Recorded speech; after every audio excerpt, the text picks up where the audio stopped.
प्रदेश के मुख्यमंत्री के लाडो लक्ष्मी योजना की दूसरी किस्त को जारी करने के साथ ही सैनी सरकार के चर्चे दूर दूर तक होने लगे हैं, क्योंकि चुनावी वायदों को पूरा करने में बीजेपी सरकार लगातार आगे बढ़ रही है।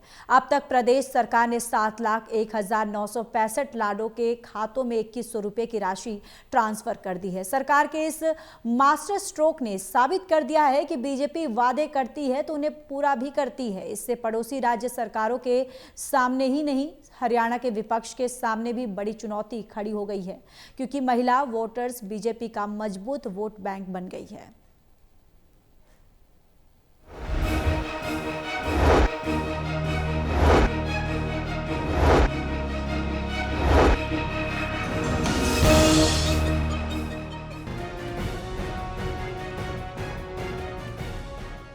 प्रदेश की बीजेपी सरकार के कैप्टन नायब सिंह सैनी ने बुधवार को एक और मास्टर स्ट्रोक खेल दिया। सीएम ने बुधवार को सुबह 10 बजे ही पंडित दीनदयाल उपाध्याय लाडो लक्ष्मी योजना के तहत दूसरी किस्त जारी कर दी। अब तक 7,01,965 लाडो को लक्ष्मी उनके खाते में ट्रांसफर की गई है। गौरतलब है कि प्रदेश सरकार डीबीटी यानी डायरेक्ट बेनिफिट ट्रांसफर स्कीम को तेजी से लागू करके ये प्रभाव छोड़ रही है कि हम कहते ही नहीं करके भी दिखाते हैं। सीएम नायब सैनी के इस मास्टर स्ट्रोक ने पड़ोसी राज्यों पंजाब और हिमाचल की सरकारों के सामने चुनौती खड़ी कर दी है कि आपने भी तो महिलाओं के लिए ऐसी घोषणाएं की थी, अब करो ना पूरा। ये खुशी की बात है कि आज दीनदयाल लाडो लक्ष्मी योजना की दूसरी किस्त जारी हुई है। मुझे खुशी है कि इस योजना के तहत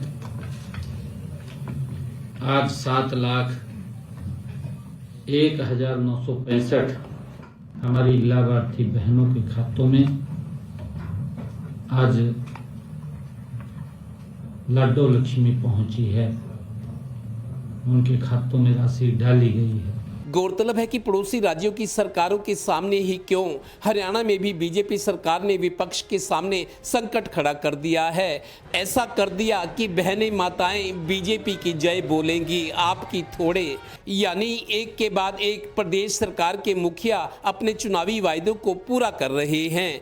गौरतलब है कि इस तरह की योजनाओं को समय रहते शुरू करने से पार्टी और सरकार को सियासी फायदा मिला है, आगे भी मिलेगा। अभी तो यही पक्का लग रहा है। Haryana bureau total news.